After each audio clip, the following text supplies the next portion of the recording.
Hello everyone, Gautam is education hub पर आप सभी का बहुत बहुत स्वागत है। उम्मीद है आप सभी अच्छे होंगे, एग्जाम की तैयारी अच्छे से जारी होगी। आइए शुरू करते हैं हमारी 25 अप्रैल 2024 की क्लास शुरू करने से पहले आप लोगों से छोटी सी रिक्वेस्ट, अगर आप इसमें नए हैं चैनल पर तो आप लोग जो चैनल को सब्सक्राइब कीजिएगा और वीडियो को लाइक कीजिएगा, शेयर कीजिएगा ज़्यादा से ज़्यादा जो भी पढ़ने वाले हैं, जो भी एग्ज़ाम की तैयारी कर रहे हैं 2024 के लिए। अब हम देख लेते हैं हमारी क्लास का पहला क्वेश्चन। हर वर्ष विश्व टीकाकरण सप्ताह कब मनाया जाता है? 24 से 30 अप्रैल, 21 से 27 अप्रैल, 22 से 29 अप्रैल या फिर इनमें से कोई नहीं। सही आंसर हमारे पास रहने वाला है ऑप्शन नंबर ए, 24 से 30 अप्रैल। यहाँ पर बात हो रही है विश्व टीकाकरण सप्ताह की, तो ये जो है वो अप्रैल के आखिरी सप्ताह 24 से 30 अप्रैल को मनाया जाता है और ये हर वर्ष मनाया जाता है। ठीक है, इस वर्ष की जो थीम है वो क्या थी हमारे पास? मानवीय रूप से संभव सभी के लिए टीकाकरण इस वर्ष की जो है वो थीम है। 22 से 29 अप्रैल तक हम मनाते हैं राष्ट्रीय बाल टीकाकरण सप्ताह, ये भी इम्पॉर्टेंट है। अब एक इम्पॉर्टेंट क्वेश्चन जो कि हमारे एग्जाम में आ सकता है वो ये है कि सरकार ने देश में, भारत की बात हो रही है, सार्वभौमिक टीकाकरण के लिए मिशन इंद्रधनुष किस वर्ष शुरू किया था? तो मिशन इंद्रधनुष क्या है, ये टीकाकरण से रिलेटेड है और किस वर्ष शुरू किया था? तो ये किया था 2014 में मिशन इंद्रधनुष शुरू।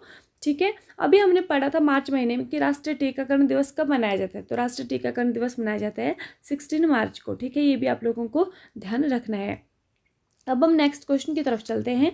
अमेरिकी कांग्रेस द्वारा जारी एक रिपोर्ट के अनुसार 2022 में अमेरिकी नागरिकता प्राप्त करने में शीर्ष देश कौन सा है? मेक्सिको, भारत या फिर फिलीपींस या फिर क्यूबा? इसका सही आंसर हमारे पास रहने वाला है ऑप्शन नंबर ए, मेक्सिको। ठीक है, किसकी यहाँ पर बात हो रही है कि 2022 में अमेरिकी नागरिकता प्राप्त करने में शीर्ष देश कौन है? किसने जो है अमेरिका की नागरिकता सबसे अधिक प्राप्त की है 2022 के अंदर? तो भारत हमारा इसमें पहले स्थान पर है, मेक्सिको, और दूसरे नंबर पर है हमारा इंडिया। ठीक है, अब देखिए अमेरिका में जो नागरिकता है वो किस प्रकार दी जाती है। अमेरिका में जो नागरिकता है उसको पाने के लिए immigration and nationality act INA के एलिजिबिलिटी रिक्वायरमेंट को पूरा करना होता है। इसमें क्या है, इन सब में कम से कम 5 वर्ष का वैध स्थायी निवासी यानी LPR होना आवश्यक है। तो कितने नागरिक हैं जो कि बने हैं आधिकारिक तौर पर अमेरिकी नागरिक बने हैं? ये 65,960 भारतीय हैं जो कि आधिकारिक तौर पर अमेरिकी नागरिक बने हैं। कहाँ कब का डाटा है ये? 2022 का डाटा है ये। ठीक है, अगर हम बात करें भारतीय संविधान में नागरिकता की, तो भारतीय संविधान में नागरिकता कौन से अनुच्छेद में है? तो ये 5 से 11 अनुच्छेद में है। और भारत में जो नागरिकता है वो कितनी तरह से हासिल की जा सकती है, प्राप्त की जा सकती है? 4 तरह से प्राप्त की जा सकती है। ठीक है, और ये भारत में जो नागरिकता का जो भाग 2 में है, इसका वर्णन है, भाग 2 में नागरिकता का वर्णन है जो कि 5 से लेकर 11 अनुच्छेद में है। ठीक है, ये भी आप लोगों को ध्यान रखना है। अभी आप लोग जानते हैं कि जो 1955 का जो एक्ट है उसमें अमेंडमेंट हुआ है 2019 में। ठीक है, CAA जिसको कि हम बोलते हैं, सिटीजनशिप अमेंडमेंट एक्ट। ठीक है, 2019 इसका नाम रखा गया है। तो इसके अंदर कितने देशों के जो नागरिक हैं उनको जो है वो भारत में एक 3 देश थे हमारे पास, बांग्लादेश और पाकिस्तान और अफ़गानिस्तान। तो यहाँ के जो नागरिक हैं उनको जो यहाँ पर कुछ प्रावधान किए गए हैं उनकी नागरिकता के लिए, तो सिटीजनशिप अमेंडमेंट एक्ट उसको कहा गया है। ठीक है, तो वहाँ के जो गैर मुसलमान हैं, ठीक है, जो कि मुसलमान नहीं है, गैर मुसलमानों को वहाँ पर नागरिकता देने की बात कही गई है। हाल ही में किस देश ने हिंदी में रेडियो प्रसारण शुरू किया है? कुवैत, मॉरिशस, नेपाल या फिर सूरीनाम?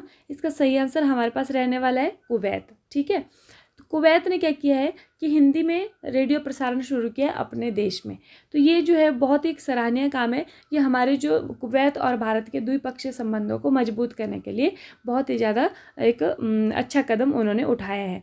ठीक है, अब देखिए क्या है कि हिंदी भाषा की अगर हम बात करें तो हिंदी भाषा में कौन सी लिपि में लिखी जाती है? हिंदी भाषा लिखी जाती है देवनागरी लिपि में। ठीक है, और इस संस्कृत से जो संस्कृत इसकी मूल भाषा थी, उसके बाद ही हिंदी का जो है वो उद्भव हुआ है बहुत सारी भाषाओं के बाद। अगर हम विश्व में हिंदी की स्थिति की बात करें तो मंदारियन भाषा है चीनी। ठीक है, और अंग्रेजी, इसके बाद तीसरी भाषा है दुनिया में हिंदी जो है वो बोली जाने वाली भाषा है मंदारियन, जो कि चीनी भाषा है, और अंग्रेजी के बाद तीसरी भाषा है हिंदी। ठीक है, अगर हम बात करें कि भारत के बाद दूसरा सबसे बड़ा हिंदी भाषी देश कौन सा है, तो वो है नेपाल। और अमेरिका में 6,50,000 और मॉरिशस में 4,50,000 लोग हिंदी बोलते हैं। ये थोड़ा सा डाटा है, अगर आप लोग PDF देख के आपको मिल जाएगा व्हाट्सएप पे, तो आप वहाँ पर देख लीजिएगा। व्हाट्सएप ग्रुप का लिंक जो है वो आप लोगों को डिस्क्रिप्शन में मिल जाएगा, वहाँ से आप लोग ज्वाइन कर सकते हैं। वहाँ पर डेली जो है वो PDF आपको मिलता रहेगा, वहाँ से आप लोग इसको देख सकते हैं अपने एग्जाम के अकॉर्डिंग। अगर आपका एग्जाम छोटा है तो आप उस हिसाब से पढ़िए, अगर आप किसी बड़े एग्जाम की तैयारी करें तो फिर आपको यहाँ पर डाटा मिल जाएगा, आप वहाँ से नोट्स बना सकते हैं या फिर PDF से पढ़ सकते हैं। तो ये जो हिंदी भाषा है 14 सितंबर 1949 को संविधान द्वारा देवनागरी लिपि में हिंदी को जो है वो भारत की राजभाषा के रूप में स्वीकार किया गया था। ठीक है, अगर हम बात करें हिंदी दिवस कब मनाया जाता है तो ये 14 सितंबर को मनाया जाता है, और विश्व हिंदी दिवस कब मनाया जाता है, ये 10 जनवरी को मनाया जाता है। ठीक है, अब अगर हम कुवैत की बात करें तो कुवैत कहाँ का देश है, एक अरब देश है, और ये फारस की खाड़ी के उत्तर पश्चिम कोने में अरब प्रायद्वीप में स्थित है। ठीक है, कुवैत जो है एक रेगिस्तानी देश है और कोई भी यहाँ पर स्थायी नदी या झील नहीं है। इसके जो अभी हमने पढ़ा था ना कि एक प्रधानमंत्री बने हैं इसके, तो कौन बने हैं ये इनका नाम है अल अहमद अल जाबिर अल सबा। ठीक है, कुवैत के प्रधानमंत्री ये बने हैं। राजधानी है इसकी कुवैत शहर और मुद्रा है इसकी कुवैत दिनार, ये भी आप लोगों ने ध्यान रखना है। सरकार ने अप्रैल 2024 में cotton corporation of India limited CCI के मुख्य सतर्कता अधिकारी CVO के रूप में किसे नियुक्त किया है? निधि S जैन, शेफाली शरण, जगजीत पवाड़िया या फिर इनमें से कोई नहीं। सही आंसर हमारे पास रहने वाला है निधि S जैन। किसकी बात यहाँ पर हो रही है? Cotton corporation of India limited. Cotton मतलब कपास। ठीक है, cotton corporation of India limited के मुख्य सतर्कता अधिकारी CVO के रूप में नियुक्त किया है निधि S जैन को। अगर हम बात करें शेफाली शरण तो ये PIB की महानिदेशक बनी है। ठीक है, और जगजीत पवाड़िया ये जो है वो international narcotics control board INCB की तीसरी बार अध्यक्ष चुनी गई है। केंद्र सरकार ने 22 अप्रैल 2024 को cotton corporation of India limited के मुख्य सतर्कता अधिकारी के रूप में निधि S जैन को नियुक्ति दे दी है। ठीक है, तो कब इसकी स्थापना हुई थी? इसकी स्थापना जो है वो कंपनी अधिनियम 1956 के तहत 1970 में की गई थी। इसका हेडक्वार्टर कहाँ पर है? इसमें मुंबई में है इसका मुख्यालय। अभी कपास की अगर हम बात करें तो ये एक खरीफ की फसल है, 6 से 8 महीने लगते हैं इसको पकने में। और खरीफ की फसलें कौन कौन सी हैं? चावल, ज्वार, बाजरा, मक्का, कपास, मूंगफली, जूट, गन्ना, हल्दी, दालें, ये सारी खरीफ की फसल है। ठीक है, जैसे कि उड़द दाल।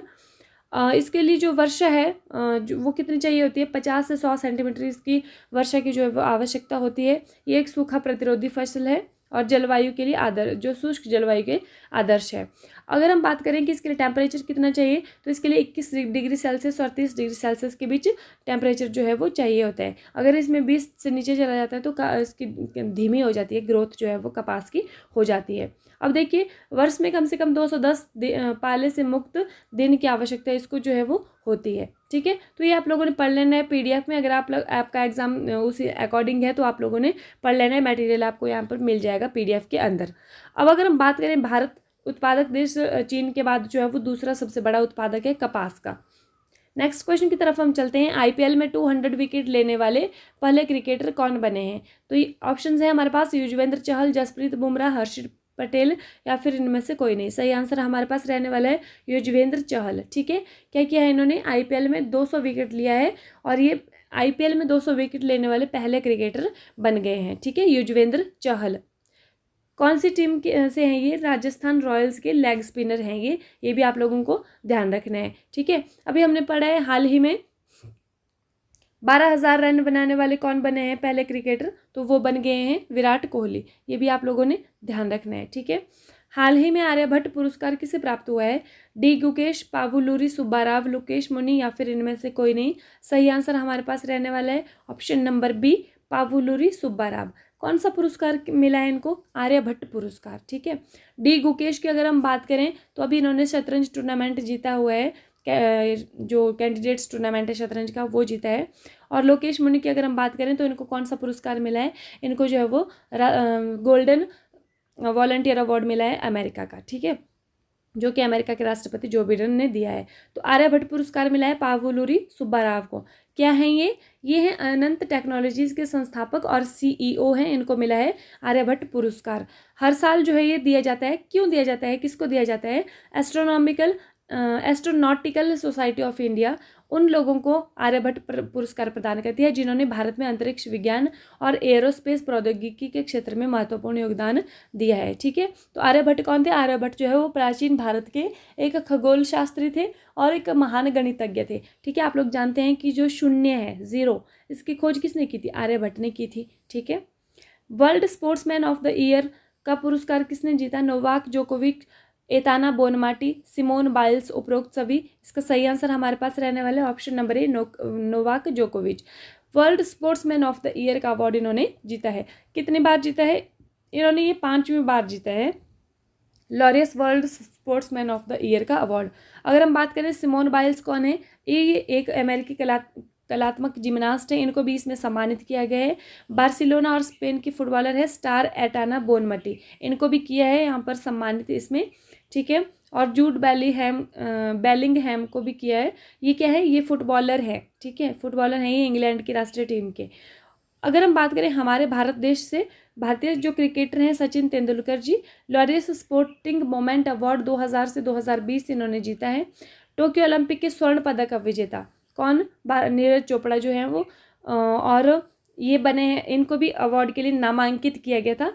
विनेश फोगाट और सचिन तेंदुलकर के बाद तीसरे हैंगे। अगर हम बात करें नेक्स्ट क्वेश्चन की, सौरव घोषाल जिन्होंने हाल ही में सेवानिवृत्ति की घोषणा की है, किस खेल से संबंधित है? बैडमिंटन, हॉकी, क्रिकेट या फिर स्क्वैश? इसका सही आंसर हमारे पास रहने वाला है ऑप्शन नंबर डी, स्क्वैश। कौन है ये? सौरव घोषाल। ठीक है, इन्होंने सेवानिवृत्ति की घोषणा की है कि रिटायरमेंट जो है वो लेने वाले हैं, संन्यास लेने वाले हैं। ये भारतीय पुरुष खिलाड़ी हैं एकल पुरुष स्क्वैश के, और सौरव घोषाल हैं, उन्होंने संन्यास की घोषणा कर दी है। देखिए क्या क्या इन्होंने बहुत से जो है वो इन्होंने अपने नाम किए हैं, लेकिन अभी क्या है थोड़े से हम देख लेते हैं कि इन्होंने क्या क्या किया है खास।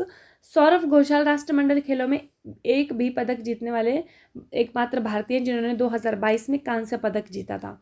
2007 में इनको अर्जुन अवार्ड मिला था, पहले खिलाड़ी बने थे अर्जुन अवार्ड लेने वाले स्क्वैश के। और 2004 में जूनियर वर्ल्ड नंबर 1 स्थान पाने वाले पहले भारतीय खिलाड़ी ये बने थे। और सीनियर पुरुष एकल में दुनिया के शीर्ष 10 में पहुंचने वाले भारत के एकमात्र स्क्वैश खिलाड़ी बने हैं। और भी बहुत सारे अवार्ड मिले हैं इनको, और भी बहुत सारे जो है वो रिकॉर्ड इन्होंने अपने नाम किए हैं, लेकिन ये कुछ खास है, ये मैंने आप लोगों के सामने बता दी है। ठीक है, ये आपको ध्यान रखना है। इतना नहीं पूछा जाता है, सिर्फ इतना पूछा जाएगा कि किस खेल से संबंधित है, तो आपने ध्यान रखना है स्क्वैश से संबंधित है। नेक्स्ट क्वेश्चन की तरफ हम चलते हैं। भारत की जनसंख्या के संबंध में अप्रैल 2024 में जारी UNFPA रिपोर्ट के अनुसार भारत की वर्तमान जनसंख्या कितनी है? 121 करोड़, 131 करोड़, 141 करोड़ या फिर 144 करोड़? सही आंसर हमारे पास रहने वाला है 144 करोड़। ये जनगणना भारत में नहीं हुई है, भारत का सेंसस नहीं है ये, लेकिन UNFPA की रिपोर्ट है ये। ठीक है, इन्होंने बताया है कि ये जो है वो भारत में वर्तमान में जनसंख्या कितनी है। ठीक है, तो अनुमानित जनसंख्या है ये 144 करोड़ का अनुमान लगाया है। और आपको ये जान करके खुशी होगी या दुख होगा ये मैं नहीं जानती, लेकिन भारत जो है जनसंख्या के मामले पर पहले स्थान में पहुंच गया है, चीन को पछाड़ करके। चीन जो है वो दूसरे स्थान पर पहुंचा है। ठीक है, अगर हम बात करें कि इस जनसंख्या में 24% तो वही लोग हैं जो कि 0 से 14 ईयर के लोग हैं। ठीक है, तो आप देख सकते हैं कि अभी ये सबसे ज़्यादा प्रतिशत इनका है, 0 से 14% लोगों का। और अब ये अनुमान लगाया है कि 77 ईयर्स में जो है वो 2 गुनी हो जाएगी ये जनसंख्या जो है वो भारत की है। ठीक है, सर्वाधिक जनसंख्या वाला देश भारत बन गया है। और अगर हम बात करें 2011 की जनगणना के अनुसार, तो जब ये 2011 की जनगणना हुई थी तो 121 करोड़ दर्ज की गई थी यहाँ पर जनसंख्या भारत की। इसमें जो इन्होंने डाटा निकाला है, इसमें इन्होंने बताया है कि जो लाइफ एक्सपेक्टेंसी पुरुषों की है, जीवन प्रत्याशा, वो 71 ईयर्स है, और महिलाओं की औसत जो लाइफ एक्सपेक्टेंसी है वो 74 ईयर्स है। जीवन प्रत्याशा 74 वर्ष है। ये जो UNFPA है ये UNO का एक सहायक अंग है, संयुक्त राष्ट्र महासभा का सहायक अंग है, और जो कि यौन और प्रजनन स्वास्थ्य एजेंसी के रूप में कार्य करता है। स्थापना 1967 में एक ट्रस्ट फंड के रूप में की गई थी, और 1969 में इसका संचालन जो है वो शुरू हो गया था। भारत में जनगणना की अगर हम बात करें तो भारत में जनगणना सबसे पहले शुरू कब हुई थी? सबसे पहले शुरू हुई थी भारत में जनगणना 1972 में, मेयो के काल में। ठीक है, जो लॉर्ड मेयो थे उनके काल में हुई थी। लेकिन ये दशकीय आधार पर नहीं थी। दशकीय आधार मीन्स 10-10 सालों के बाद जो जनगणना की जाती है, ठीक है। तो दशकीय आधार पर कब हुई थी? ये 1981 में हुई थी, ठीक है। उसके बाद हर 10 वर्ष में जो है जनगणना की जाती है। इस टाइम पर कौन थे? इस टाइम पर लॉर्ड रिपन थे, ठीक है। ये आपने ध्यान रखना है। सिपरी रिपोर्ट के अनुसार 2023 में सैन्य खर्च के मामले में भारत का विश्व में कौन सा स्थान है? सिपरी ने एक रिपोर्ट निकाली है 2023 में, जिसमें कि सैन्य खर्च के मामले में भारत का विश्व में स्थान कौन सा है? पहला, दूसरा, तीसरा, चौथा। सही आंसर हमारे पास रहने वाला है चौथा। तो सैन्य खर्च की हम अपनी मिलिट्री पर कितना खर्च करते हैं उसकी रिपोर्ट है ये, ठीक है। पहले स्थान पर कौन है? अमेरिका है। दूसरे स्थान पर चीन है। तीसरे स्थान पर रशिया है। चौथे स्थान पर जो है हमारा भारत बन गया है। कितना खर्च किया है 2023 में? $83.6 बिलियन किया है हमने खर्च। और 2022 में भी भारत जो है दुनिया में चौथा सबसे बड़ा सैन्य खर्च करने वाला देश था। अगर आप लोगों को याद हो, फायर पावर इंडेक्स में भी भारत की रैंक कितनी है? 4th रैंक है भारत की फायर पावर इंडेक्स में, ठीक है। ये भी आप लोगों को ध्यान रखना है। रैंकिंग हमने पढ़ी है, अभी मैंने पीछे आपको बहुत सारी वीडियोज़ में रैंकिंग पढ़ाई हुई है, ठीक है। रिवीजन अगर हम देखें पिछली वाली क्लास का, हाल ही में सबसे कम उम्र में कैंडिडेट्स शतरंज टूर्नामेंट जीतने वाले खिलाड़ी कौन बन गए हैं? सही आंसर डी गुकेश। प्रतिवर्ष किस तिथि को विश्व पुस्तक और कॉपीराइट डे मनाया जाता है? ये मनाया जाता है 23 अप्रैल को। मालदीव में हाल ही में हुए संसदीय चुनाव में किसने जीत हासिल की है? मोहम्मद मोइजू ने। सेंग खिहलंग महोत्सव किस राज्य में मनाया जाता है? तो कहाँ पर मनाया जाता है? मेघालय में। किस जनजाति के द्वारा? खासी जनजाति के द्वारा। प्रथम अंतर्राष्ट्रीय इंद्रधनुष पर्यटन सम्मेलन कहाँ आयोजित किया गया था? तो कहाँ पर किया गया था? नेपाल में। इंद्रधनुष रेनबो, ठीक है, किसके लिए? ये जो रेनबो या इंद्रधनुष है ये LGBTQ+ समुदाय के लिए है ये, ठीक है। इनका जो फ्लैग है वो रेनबो का कलर बनाया होता है इनका फ्लैग भी, तो इनको डाला गया इस इनका जो है अंतर्राष्ट्रीय इंद्रधनुष पर्यटन सम्मेलन इन्हीं के लिए जो है वो वहाँ पर पर्यटन को बढ़ावा देने के लिए, इनको सम्मान देने के लिए कि जो सभी मानव जो हैं एक तरह के होते हैं, इसलिए इनको ये सम्मेलन जो है वो किया गया है। वित्त वर्ष 2023-24 में इलेक्ट्रॉनिक्स निर्यात में किस राज्य में शीर्ष स्थान प्राप्त किया है? तमिलनाडु, मध्य प्रदेश, गुजरात या फिर कर्नाटक? इसका सही आंसर हमारे पास रहने वाला है तमिलनाडु। इलेक्ट्रॉनिक्स निर्यात की बात यहाँ पर हो रही है तो तमिलनाडु शीर्ष स्थान पर है। अप्रैल 2024 में chief of defence staff CDS general Anil Chauhan किस यूरोपीय देश की आधिकारिक यात्रा पर गए थे? तो ये गए थे फ्रांस की आधिकारिक यात्रा पर, ठीक है। पहला व्यक्तिगत महासागर दशक सम्मेलन 2024 कहाँ पर आयोजित किया गया? स्पेन के बार्सिलोना में किया गया है। 2023-24 में भारत सरकार के लिए प्रत्यक्ष कर संग्रह का सबसे बड़ा स्रोत कौन सा है? तो यह है प्रतिभूति लेन देन कर, ठीक है, जिसको कि हम बोलते हैं STT, ठीक है। तो ये बना है सबसे बड़ा प्रत्यक्ष कर, डायरेक्ट टैक्स का संग्रह बना है ये, ठीक है। अगर हम बात करें GST की, तो GST कैसा कर है? ये एक अप्रत्यक्ष कर है, ठीक है, इनडायरेक्ट टैक्स है। हाल ही में किस महिला अधिकारी INSV ने अपनी यात्रा पूरी की है? तो ये की है INSV तारिणी ने, ठीक है। मैंने आपको पहले भी बताया महिला नहीं है, ये जहाज है, ठीक है। प्रत्येक वर्ष किस तिथि को अंग्रेजी भाषा दिवस के रूप में मनाया जाता है? तो ये मनाया जाता है 23 अप्रैल को, ठीक है, अंग्रेजी भाषा दिवस के रूप में। इसी के साथ हमारी आज की क्लास जो है वो समाप्त होती है। अगर आपको वीडियो थोड़ी सी भी अच्छी लगी हो तो वीडियो को लाइक कीजिएगा, ज़्यादा से ज़्यादा शेयर कीजिएगा। अगर आप चैनल पर नए हैं तो चैनल को सब्सक्राइब कीजिएगा और बेल आइकन को प्रेस कीजिएगा, जिससे कि डेली आपके पास जो है वो क्लास की नोटिफिकेशन आती रहे। इसी के साथ thank you and have a nice day. खुश रहिएगा, अपना ख्याल रखिएगा।